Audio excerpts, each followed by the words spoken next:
Shalom Aleichem, on parlera de la parashat Metzora. Comme vous savez, la parashat Metzora parle de la situation pathologique de l'homme, avec toutes les maladies qu'il emporte, sur lui comme sur sa maison même. Alors Metzora, ça, Matzara, il a trouvé. Et pourquoi? Pour nos innombrables péchés, la maladie, elle vient. Et pourquoi? Parce qu'on a profané. Un qui s'appelle, il est malade, il est holé. Ça vient de mot hol, qu'il a profané. Qu'est-ce qu'il a profané? Les ordres divins.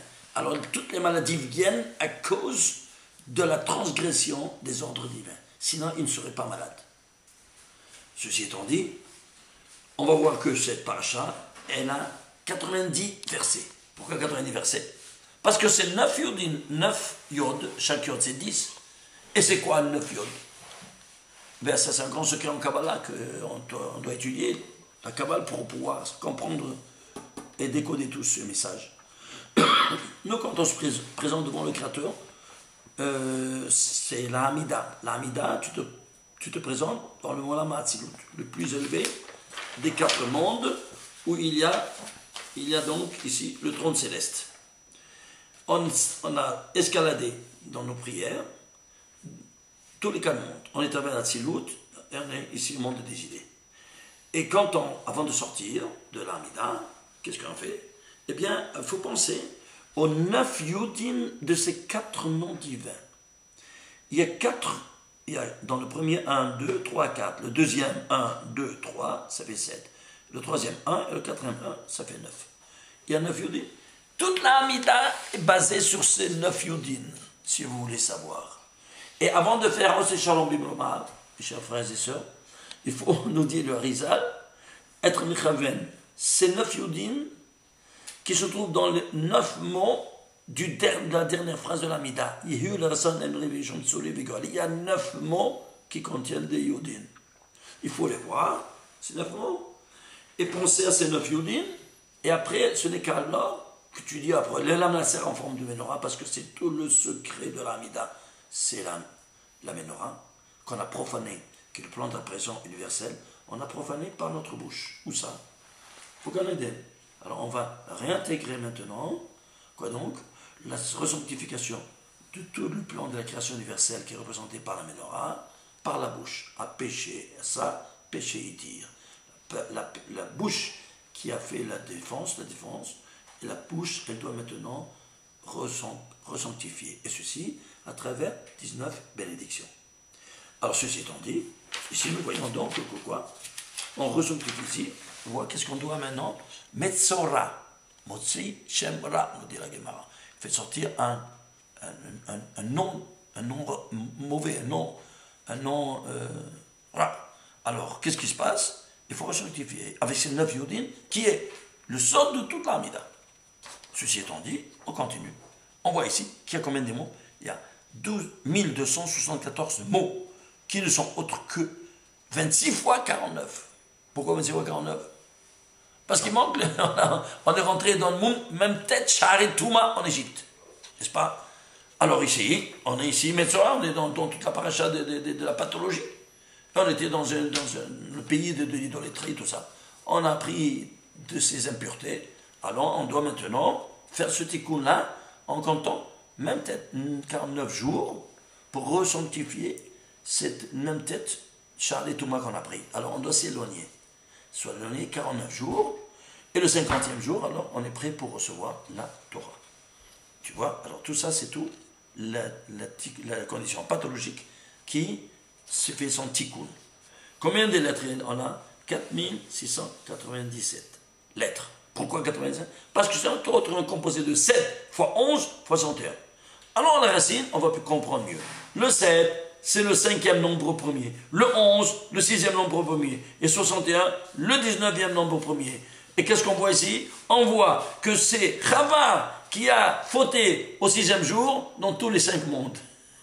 Est-ce que vous vous imaginez? Est-ce que vous voyez ça seulement? Si, il ne faut jamais prendre la valeur numérique ou une gématria telle qu'elle soit grande. Il ne faut pas s'impressionner, il faut rentrer à la racine pour comprendre qu'est-ce qu'il y a à la racine de tout ça. Et tout ça, c'est la pathologie? Oui, la pathologie vient de là. de Chava, qui a mangé au 6e jour, et elle a profané tous les 5 degrés de Neshama que Dieu lui a donné. Nefesh, Shur, Neshama, Haya, Yahida. Le voilà, les 5 mondes. Et tout ça, maintenant, on va faire ce tikkun-là de toutes ces maladies qui viennent à cause de nos innombrables péchés. Quelle ligne elle est? Imaginez-vous, quelle ligne? Elle commence à 5353e ligne de la Torah. Pourquoi 5353e ligne de la Torah? Parce que c'est 101 fois 53. Et c'est quoi 53? Le mot gan. Où il a fauté? Dans le gan. Et alors, qui va faire le tikkun maintenant? Le 101e nombre premier, comme on l'a vu la semaine passée, que c'est 541, c'est Israël. Alors, c'est pour ça que, maintenant, c'est Israël, il va lui faire, quoi donc? Il fait le tikkun de ce qu'il a profané au gan. Et tout le nombre de lignes, même tu le dis dès le départ, de quoi il s'agit toute cette paracha. Et si tout ça ne te suffit pas, on va voir quelle colonne de la Torah. La 127e colonne de la Torah se trouve cette paracha qui commence. Pourquoi 127? Tu sais pourquoi 127? Parce que on a profané. Tout on a profané comme la première fois, oui, très bien. Qui va venir maintenant à refaire le tikkun de tous ces fautes-là? Bien. Adam et Jérémie a fauté, comme nous savons, 3 péchés capitaux. Avodah Zara, Gilo et Aloyot, Shfichut Damim. Je traduis, une idolâtrie, parce qu'il a écouté la voix du serpent. Alors il va venir qui? Avraham Avinu, en Gilgoul. C'est le Nefesh de Adam Rishon. Chez Avraham Avinu, il fait le tikkun. Qu'est-ce qu'il prend? Il prend un bâton et casse tous les idoles de son père. Oui. Israël Avinu, Shfichut Damim, un meurtre. Alors qu'est-ce qu'il fait? Il monte à la Hakeda et il se fait sacrifier pour laver le sang innocent, versé à la 2e génération. Yaakov Avinu, le plus élevé, c'est le Gilgoul de Neshama. Nefesh ou Neshama, Neshama, Yaakov Avinu, et fait le tikkun, Gilo et Arayot. C'est quoi? Rapport interdit. Ils sont mariés avant Shabbat, ils réactualisent la faute sans le savoir, à son insu, par la vanne qui vient, pour il s'appelle la vanne, parce qu'il malbin et hatarab chez Adam Rishon. Il blanchit les fautes d'Adam Rishon à travers la vie de ces 3 patriarches.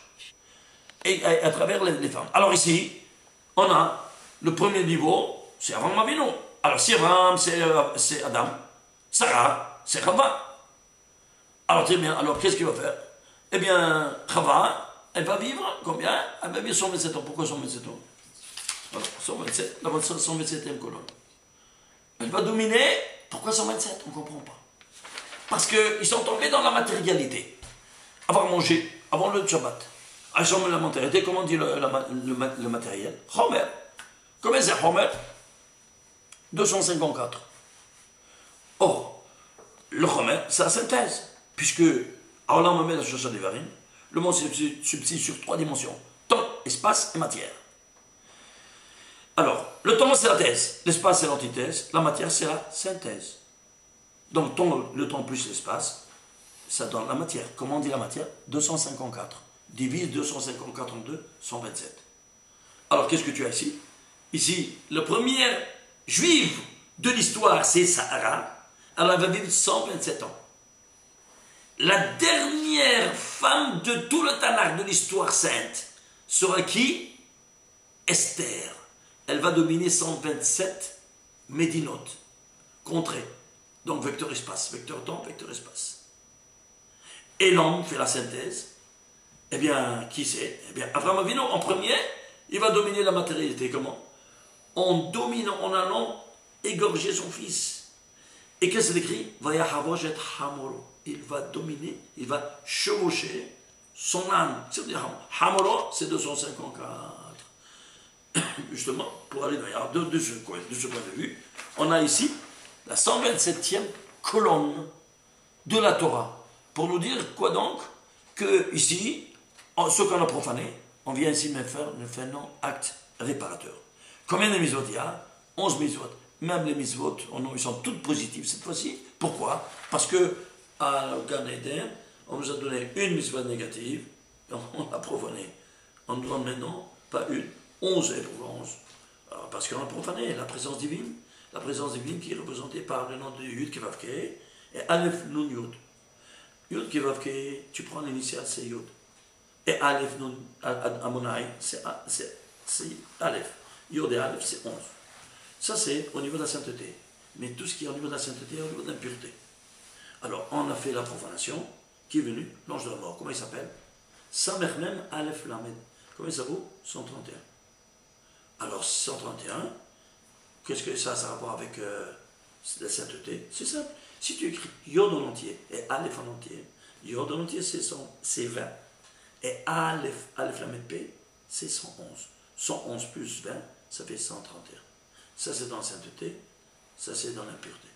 C'est pour cela que maintenant, quand on fait le mariage, on veut renouveler, n'est-ce pas, amener la vie, et on doit égorger l'ange de la mort. Comment? En apportant la vie dans le monde. Ah, c'est pour ça qu'on fait Shir Brachot, et dans tous les Shir Brachot, il y a exactement, si vous allez compter, 131 mots. Et pourquoi 131 mots? Pour justement, pour neutraliser l'ange de la mort à travers maintenant la vie qui viendra à travers ce nouveau couple. Shabbat Shalom.